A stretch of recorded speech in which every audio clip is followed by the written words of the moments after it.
Spoiler alert, the following podcast includes discussions on film that may potentially, intentionally or inadvertently, reveal plot twists, character traits, story details, up to and including endings that might otherwise be considered spoilers. Proceed at your own risk. Damn it, Brian, what the hell am I gonna do now? I haven't screwed up this bad since I bought Joe Piscopo that barbell set. All right, Joe, now don't get carried away with this. Don't worry, Peter. I'll only work out during my downtime. You're listening to Moviesucktastic. I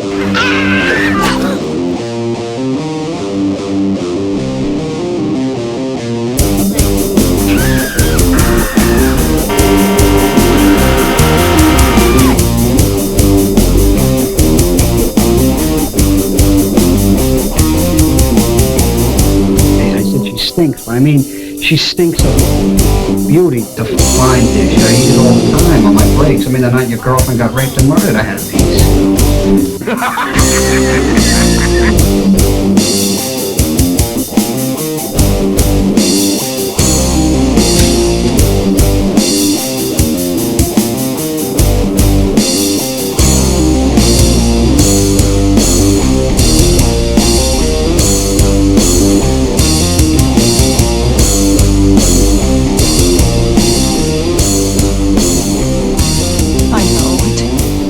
It all sounds like some bad movie.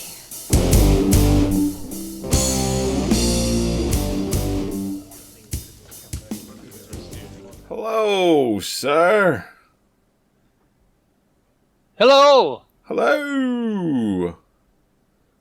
Long time. Yes, it's been a couple weeks, holidays and all that stuff. But we're back here with Moviesucktastic, in case the intro didn't clue you in there. Episode number 155. That's exactly what I was about to say. It's exactly what I was going to do. Exactly. And this episode, we're taking a break from the stuff we don't like and reviewing a film that we both love, Street Trash from 1987. That's right. Yeah, one of our favorite films. Probably one of the best melt movies they ever made. The only good melt movie, I would say. Well, the stuff is good. The stuff is good. Well, we've had this discussion. It's not a melt movie. Now, yeah, how many times have we had that discussion? I just want to preface this by saying that this is not an 80s horror film. It's not. This is an I Hate New York movie? Well, it's just not. When we say 80s films, there is a certain type, there's a certain genre, a certain feel, a certain... the 80s horror film is actually like a specific type of movie, and this film does not fill that criteria. It is not that kind of campy, cheesy, bad. There's something special about this movie that separates it from the 80s horror film that we normally review. Yeah, no, you're right. There's something. You're right. There's something different about it. It's probably that. It's a little grittier as far as its locale. It doesn't fall into the same mold. Nobody in that car when they crashed it. Now, it's grittier.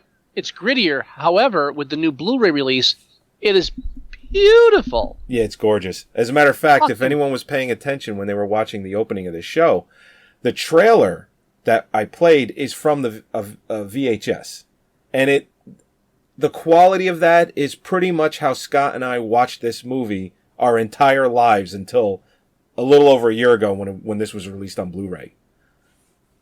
So, think about that. I mean, it was just terrible quality. Speaking of the trailer, is it me or is that like the best trailer ever? Oh, I love it. Is the boss on your case? The wife? How long was that? Was it like a 3-minute trailer? 2-minute trailer. 2 minutes and like 13 seconds. Okay, I'll say it up front. This film does not deserve a 2-minute trailer. No. There's not enough happening in the film to deserve a 2-minute trailer, but it is like the best trailer you'll ever see for an 80s horror film. It's funny, and Which it's not, you said. What? Which it's not, you said. Right. As I'm, well, now I'm saying in a film from the 80s. Full frontal. Yeah, full male frontal. Whoa.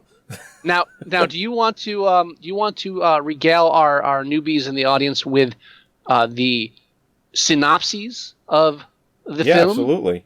It's the film takes place in New York City, or at least you get it feels like it's a New York City, which I believe the people that made it were from around this area. One of my theories is the reason why the hooch, the liquor, is called Tenafly Viper is because of Tenafly, New Jersey.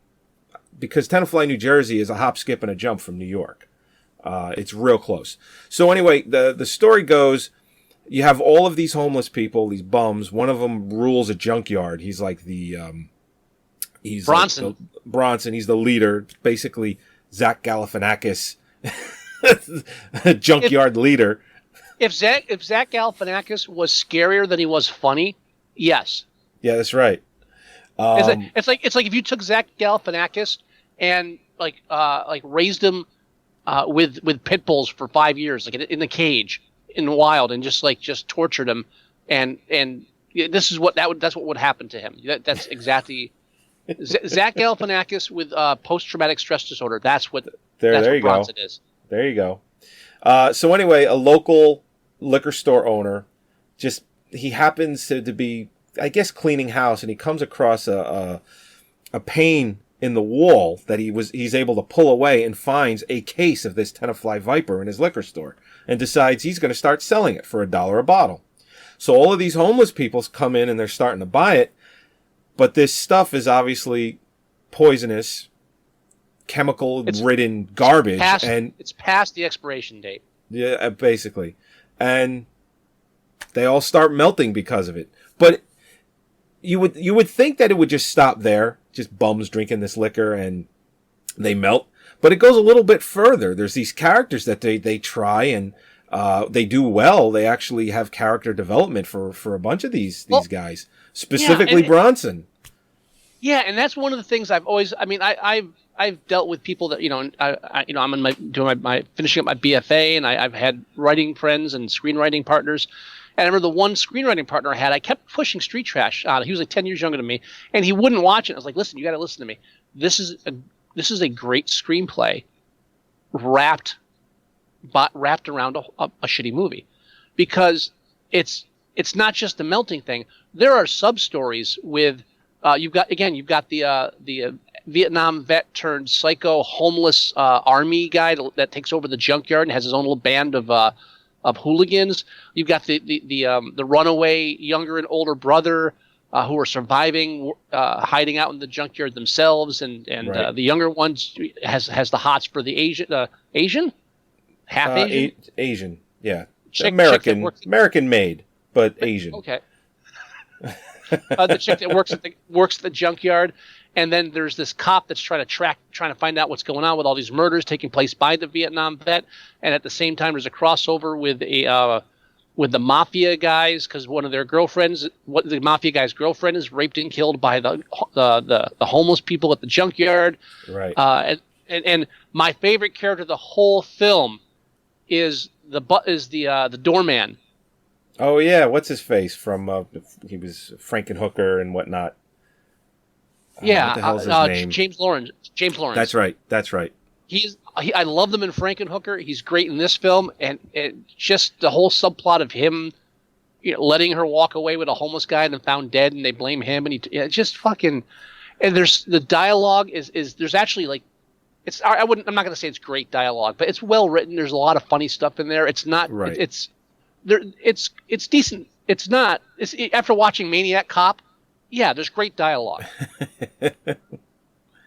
Oh yeah. I mean, you watch any other 80s horror film, then watch this film, and the one thing you'll be blown away was like, wait a minute, this dialogue is actually, it's not like somebody said, oh shit, we have to fill 5 minutes before the next kill. There's actually shit being said and talked about here. It's great. Yeah, that's very true. And what's his face? Tony Darrow. He plays the mob boss who tried to have a singing career back in the day, and he went on to actually do better things than this movie. Like he was not a main character in Goodfellas, but he was a good character in there, a character you remember. He became a stock gangster actor. Oh yeah. Oh, absolutely. So he's the mob boss that what's his face, Lorenz. He's he gets in James Lorenz. He gets in trouble with. But that whole scene, like you said, even though it's a small part that James Lorenz has, what's his name in the movie? It's it's just Doorman. Even though it's a small part, it's great. You know, the whole interaction he has with him about how he, I had the chicken that I had some of that chicken that night. Your wife, your girlfriend was raped and murdered. It was delicious. I love him in, again, Frankenhooker. I love him in Frankenhooker. I don't know why he didn't do more. He was actually, there was a TV show, it only lasted one season, back in the, I think it was early 90s, called The City. And it was a female mayor of New York City. And it was primarily a female cast, and all the male comedians / actors in the sitcom were kind of secondary characters. Right. And maybe I'm sexist, but I found the male counterparts funnier. And he played an incompetent security guard at City Hall, and his delivery was always fucking spot on. There was one part where he's like handing in death report or something, and it's in French.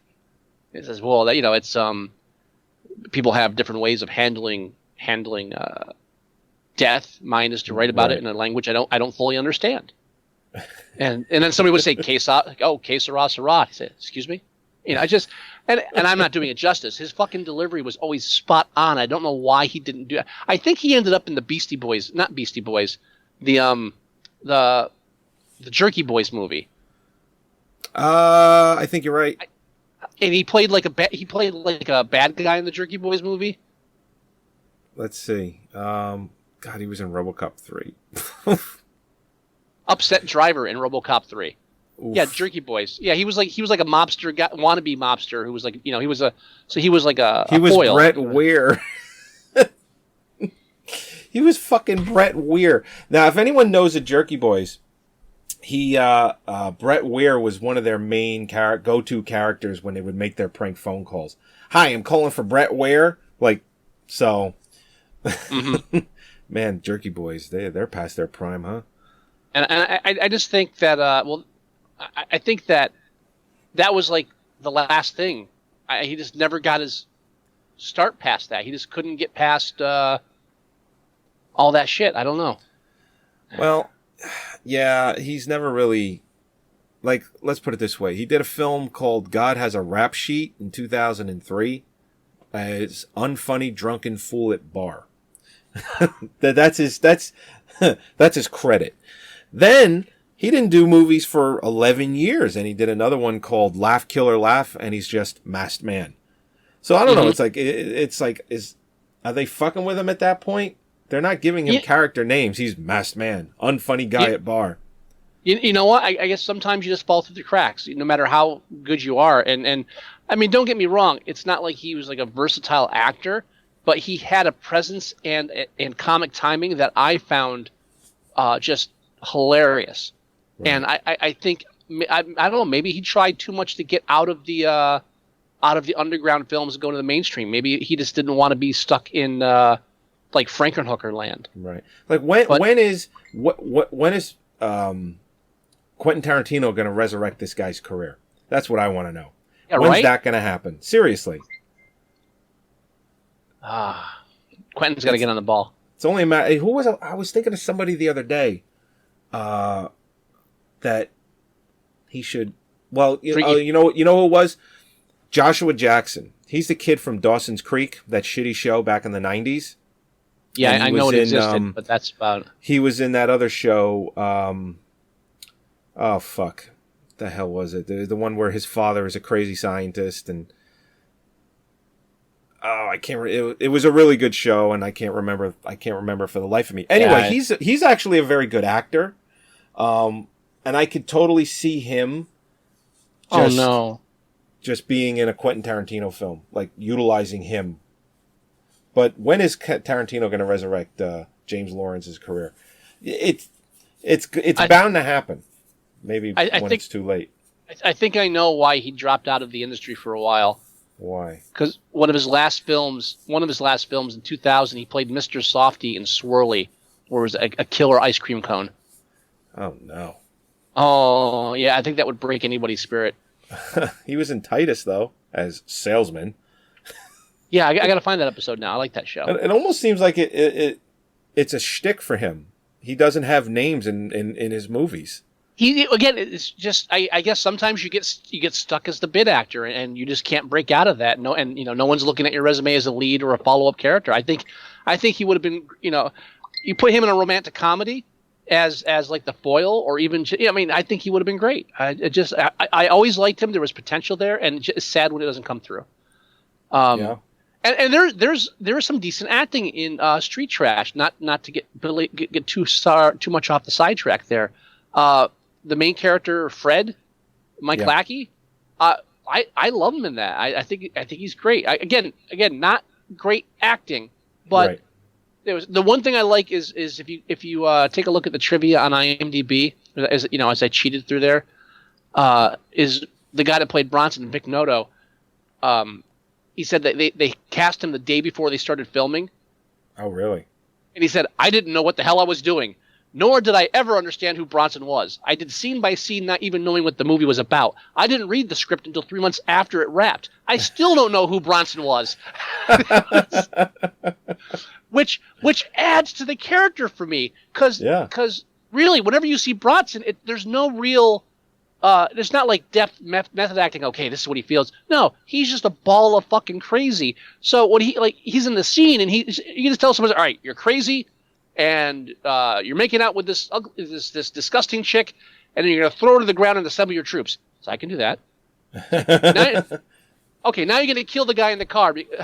I can do that. Yeah. It's just no real and really what's that's for a villain, like a scary villain. Who if you want to get Tim Burton on it and have him raising the penguin by sewers, we can give him a backstory, and they do give him that Vietnam flashback. But beyond that, okay, he's a Vietnam vet. He went crazy. Now he's a homeless guy and he's fucking killing people. What else do you need to know? Yeah, he's got a femur knife. It's like there are elements. This guy's fucking legit. He's crazy. There are elements of this film. His knife carved from a human femur bone. The oxyacetylene decapitation at the end, just the homeless people melting because they drank bad liquor. There are elements in here like can you see them like someone pitching this like a Hollywood I can't see it. The table everybody's sitting around. So yeah, and then they cut the guy's penis off and they play touch football with it. That goes on for about a couple minutes. Yeah, we're gonna have a school bus with children in it during that scene too. Wait, we are? Yeah, why not? Okay, let's do it. just yeah. All right, then the mobster's girlfriend is gang raped and murdered.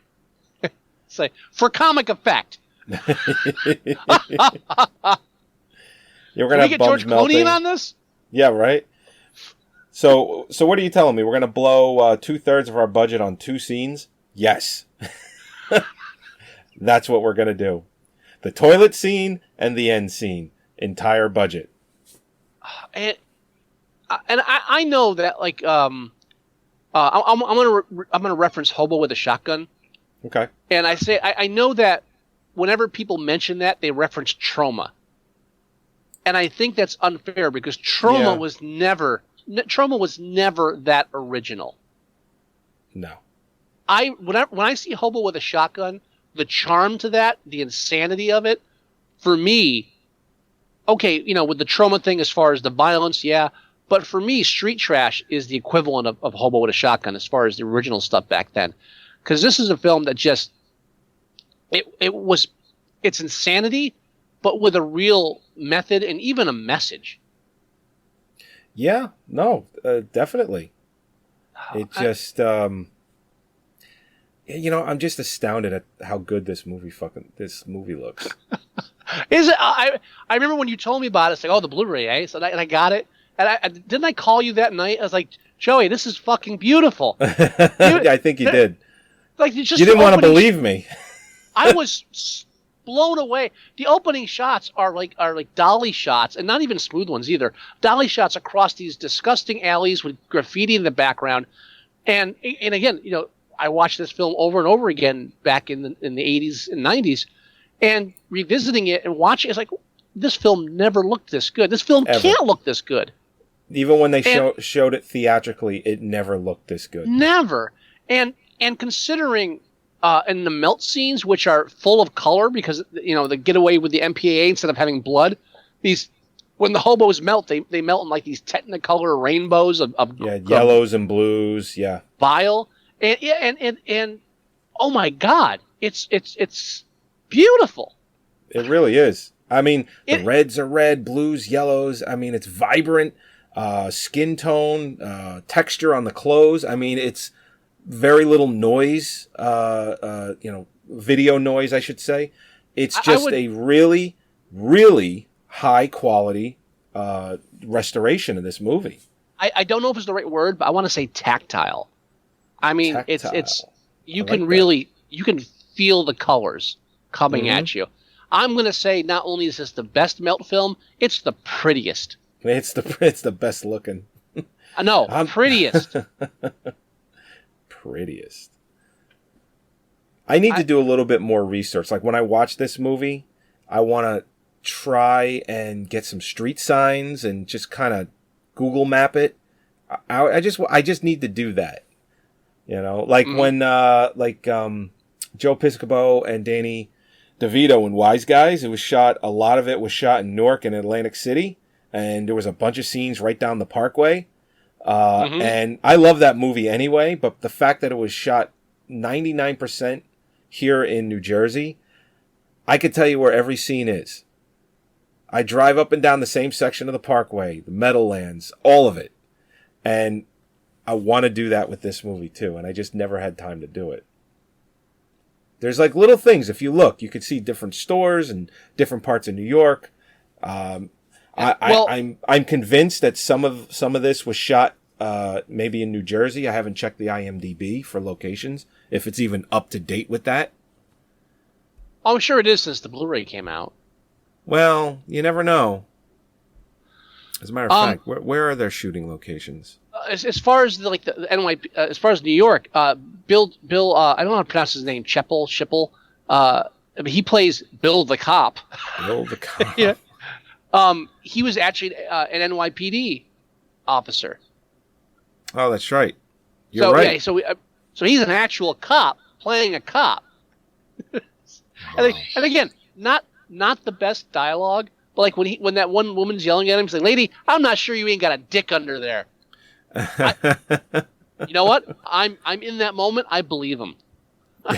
I'm with him 100%. There's no doubt in my mind. And what's his face? The guy that owned the junkyard. The huge guy. Yeah, his name's on the tip of my tongue. It just... He died. He, obviously because he was so overweight. He died. But he was also in the Toxic Avenger, which took place in New Jersey. Oh, yeah, that's right. Toxic Avenger. Yeah. I remember there was a giant cutout billboard, or a cutout of the Toxic Avenger at my local Palmer Video on Belleville Ave. And I remember... It's huge, 6-7 foot cutout, and it was like the first hero from New Jersey. That was on the cutout, and God, I wish I had that cutout. You know what? I love the people that made this film because the cast, the names of the characters in the cast. Take Miriam Zucker. Excuse me, Miriam Zucker. By the way, she plays the she plays the wife. Not girlfriend. She's the girlfriend of the mafia guy.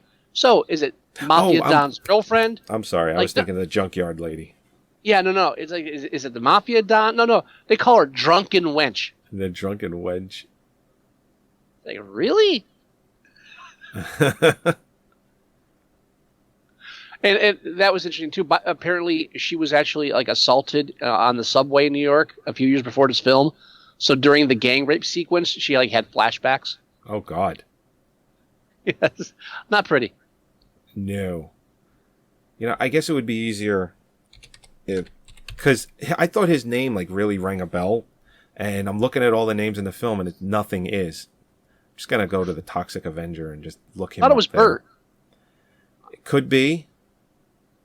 Are you sure it's the same guy? Is it Pat Ryan? No. Mayor Petey Bellgoody.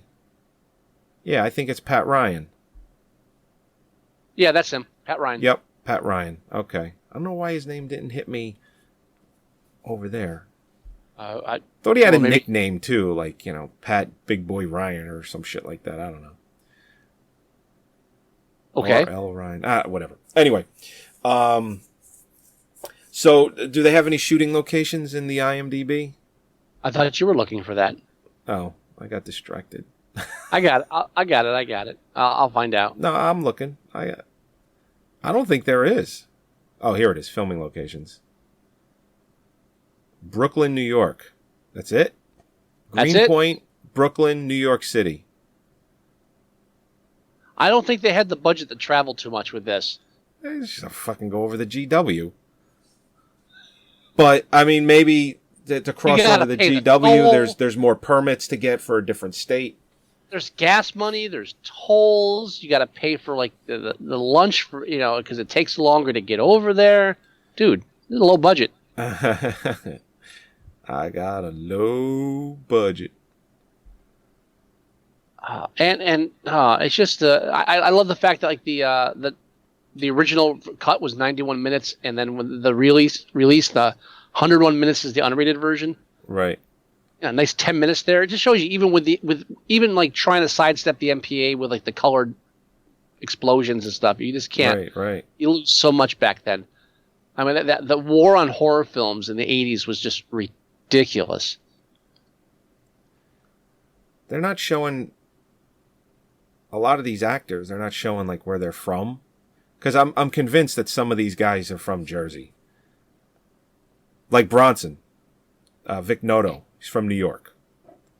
Mm-hmm. But I wouldn't be surprised if half of these people are still on the East Coast and potentially still in New York or even in New Jersey.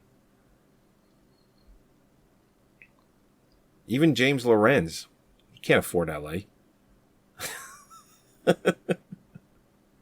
I mean, am I right? No, not can't at afford all. LA. He's not living in LA with the fucking Frankenhooker money, I'll tell you that.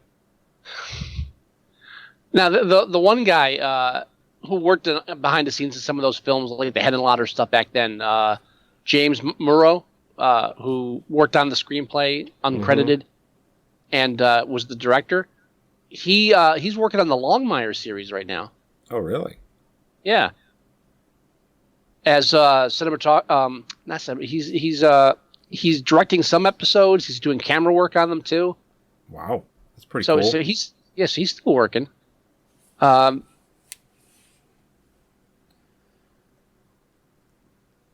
tell you what. What? When I got the Blu-ray for this and I rewatched it, I mean I always liked this movie. I always did. I always had a bootleg copy, when you couldn't get it any other way. But then I was finally able to get it on Blu-ray. I have to admit, I think I like it even more. I think there's this nostalgic feeling I always had growing up watching, the shitty VHS, bootleg, and that'll always be a part of my childhood growing up. But there's something about watching this as an adult with this really cleaned up version. It's almost like it's a new love for it. At least for me. This film could have been made like 5 years ago. Oh yeah. Low budget. There's nothing dates this movie. No. At all. And I like it when movies do that. And I don't know if they went out of their way to do that when they filmed this. Not at all. To make sure that it wasn't dated. Oh, I don't think that was. Even the computer reference you could use now. It's like, I hate them to see him piss away on those goddamn computers. I told you all those computer guys are junkies. You could probably still use that now, that line. There is a timelessness to the concept of urban plight and of like, just the cities and the ghettos and homeless people, the fear of the homeless people, and everything that takes place in it. The scene when the black guy was stealing food out of the grocery store. Right. Oh, right. He was just putting all that food down his pants. Fucking cantaloupes. It's like, who's got the balls to try and steal not one, but 2 cantaloupes?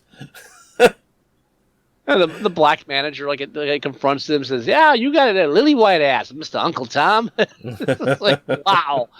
Just, but nothing that happens in this film is there's no. You know what it is too? Like, again, 80s horror films. When we say an 80s horror film, you think the big hair, you think of the hairband rock ballads, you think of the typical body count aspect of it. The hot girlfriend, all this bullshit that goes on. None of that's in this movie.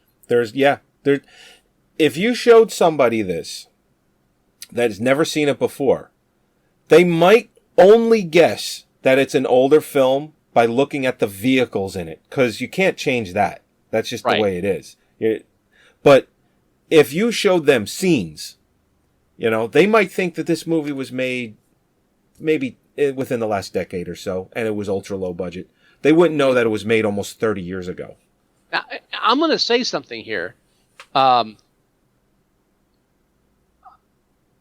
This film could be remade now. Mm-hmm. You could take out the melting homeless people. Right. Just that, and you still have a solid movie. Oh, yeah. Oh, yeah. You get the right director and the right script. You might even be talking, accolades. It's that good. And I think the true test of a really well-written horror screenplay or screenplay is if you take the one gimmick out, the one fantastic gimmick out, and if you can still put a semblance of a story around that. Like, you take Dawn of the Dead, and you take out the zombies. Right. You're not going to do anything. There's so much conflict and story and crossover of characters with this. If you took out the melting homeless people, you would still have enough to fill an hour and a half and be interesting and have enough. You'd have to put some more dialogue in a little bit and change it a bit, but you could do that easily. You can't do Friday the 13th and take out Jason. No. And the film is, and it's almost technically not a horror film. It would make the transition from horror film to just I don't know what we'd call it, like a crime comedy drama, one of those just generic, because it would just be that, but it would work. Now, I would never want to do that because the melting homeless people are fucking awesome. Oh yeah. There's just I can't even the melting guy in the toilet, the exploding fat guy. It's just oh yeah, that guy, physical comedy. That guy. I can't speak enough of that. I just love that. Oh yeah, love the physical comedy. Yeah, but if you just beef up the whole subplot with the mafia guys and the cops and the homeless people and that whole crossover, and that Street Trash takes on a whole new and I also love the title Street Trash because that has nothing to do with the melting. That's right. It just has to do with the underlying characters of the film. That's it. It's I would be curious if there's a documentary that comes with the Blu-ray, and I have not watched it yet. It talks about making the film, but I would find it very interesting if that was actually an afterthought. Yeah. No, right. The film is so intricate in that way, so layered in that way. I can almost see someone pitching the film says, "Yeah, you know what? It's a good idea. You know what it needs? Melting homeless people." I didn't think of that. That's not bad. Give me 2 days. I'll rewrite it. Yeah. It's fucking awesome. I'll have a rough draft for you. It's horrible when we watch films that we loved because there's just not much to say except this is a beautiful film. It falls in that it's harder to review films we like. Yeah, okay. I mean, if we were to sit here and say, okay, what are all the flaws? There are plenty because it's an '80s film. But the you know good what? outweighs the bad, like big time. But you know what? The flaws are. It's bad films are bad films because the flaws are just like you can tell they didn't care. It's flaws in plot, flaws in character, flaws in set design. Any flaws that are inherent in this film are just because it was a low budget film. Mm-hmm. So okay, the acting's not great. You know why? Because they couldn't hire seasoned actors. They had to hire people that were lower end actors. So maybe they weren't great. Right. There's some good ones in there. Okay. The most famous people in this movie had the smallest parts in Tony Darrow and James Lorenz. That's it. Yeah, exactly. So I mean, all of any flaws in the film are just typical flaws of a low budget movie. There's not like, okay, this just doesn't make any sense at all. Why would they do it? And okay, some of it may not make sense to the extent of how could alcohol make you melt, but that's suspension of disbelief. We don't have to go into that. There's nothing in the film that where you're just like, I can't believe they, why would they expect me to believe that? And after a point, like after you have like the 20 guy gangbang on the woman that kills her and the bathroom fight where he makes himself vomit on the gangster. Oh, yeah. yeah, they had layers of semen in her. Then they hit the third guy from the last had syphilis.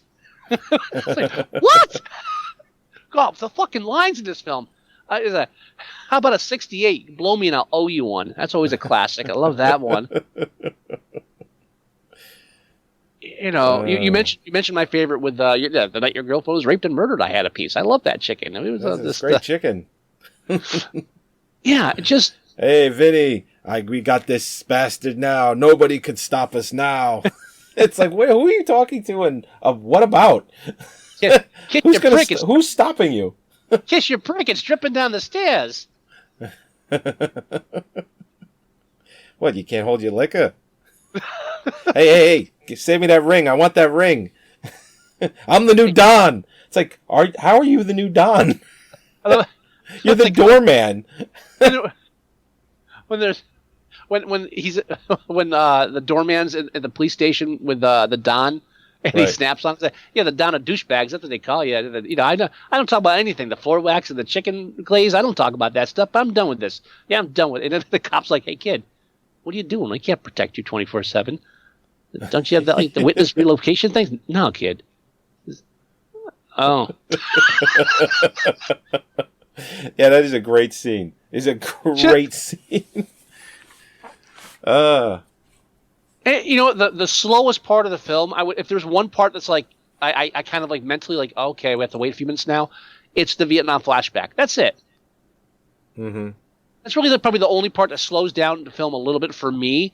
That and the romantic scenes with the younger homeless guy and the Asian chick at the junkyard. Right.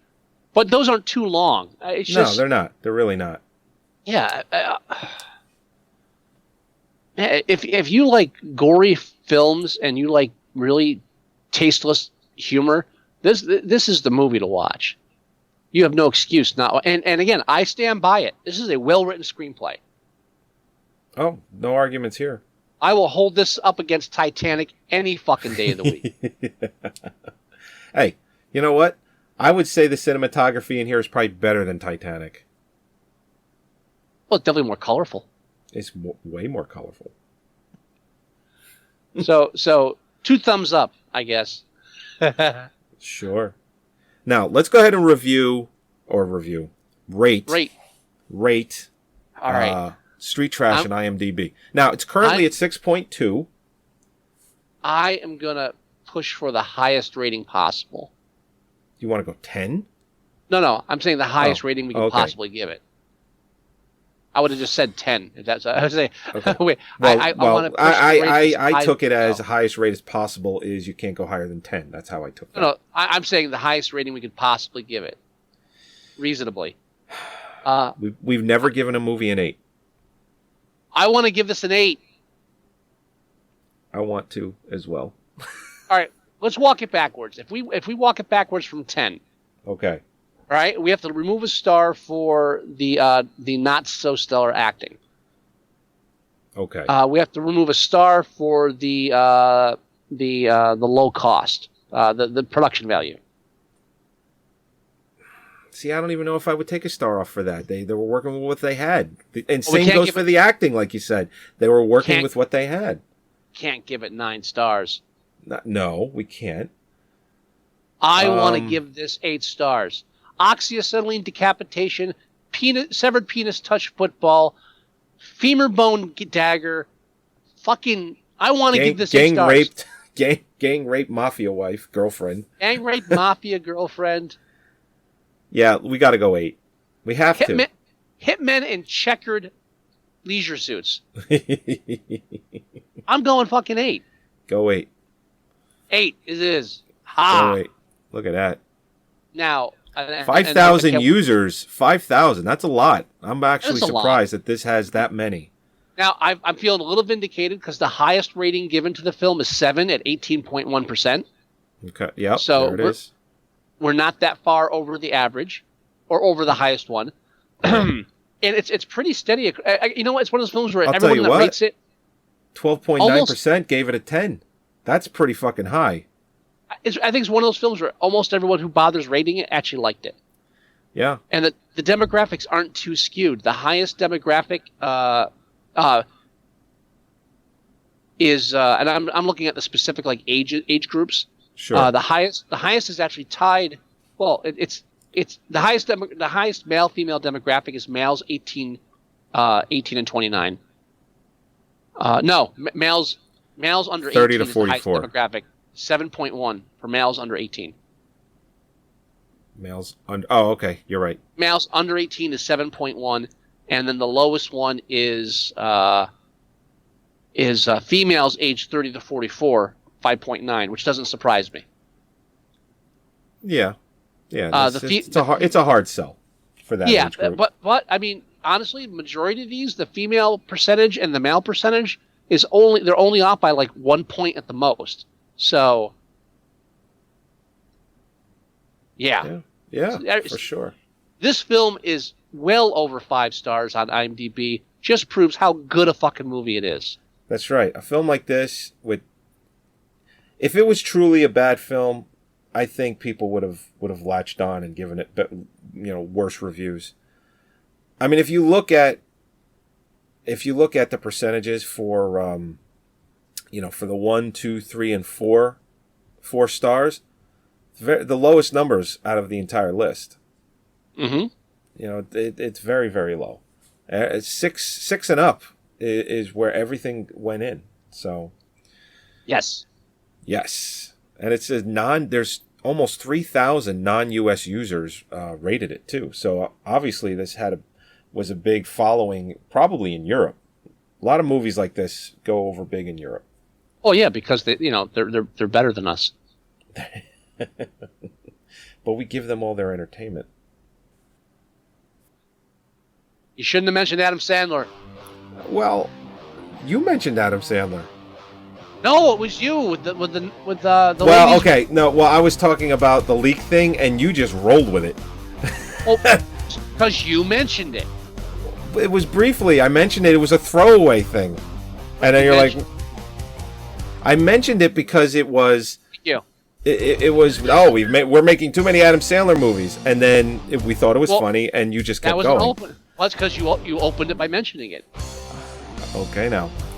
All right, everybody. Episode 155 of Moviesucktastic. As always, we thank you for joining us. Please go to our website at moviesucktastic.com.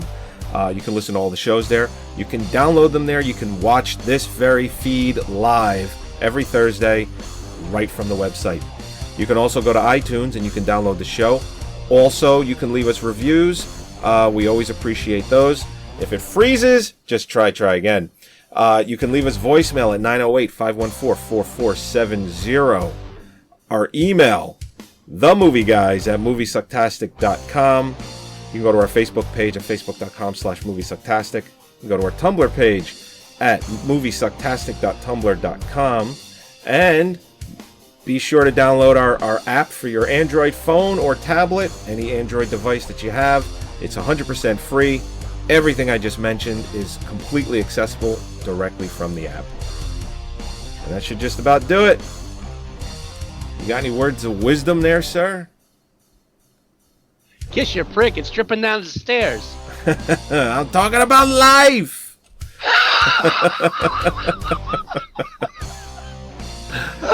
I love it. Watch Fucking this love it. movie. Yeah, absolutely. Get it any way you can. Buy it, rent it, whatever you need to do. Stream Buy it it. from the Shout Factory. Has it for sale, right? That's right. This is a Shout Factory release. Shout Factory. They should be fucking paying us. Oh, wait a minute. Is it a Shout Factory release or is it Synapse? Oh wait, I think it's Synapse. Fuck Shout Factory. Bastards. Synapse. It is Synapse, right? Yeah. Those slackers at Shout Factory wish they had it. Yeah, right. They got other good things we like. But not Yeah, this. it's Synapse. God bless you, Synapse. I like Synapse. They got a couple of other really good ones too. I'm gonna start checking them out now. Maybe we'll switch gears. We should see if they'll pay us. Yeah, right. What else do they have? Oh, and thank you for listening. Oh, they got the whole Moviesucktastic. Demon series, Prom Night, the Peep Show collection. Oh my! Might have to look into that. Wow, they got a lot of porn. A lot of Asian cult cinema too. 42nd Street, Street Forever, the Peep Show collection. I'm wondering if these are little videos that were shown in New York City peep shows. That's why it's called 42nd Street Peep Show collection.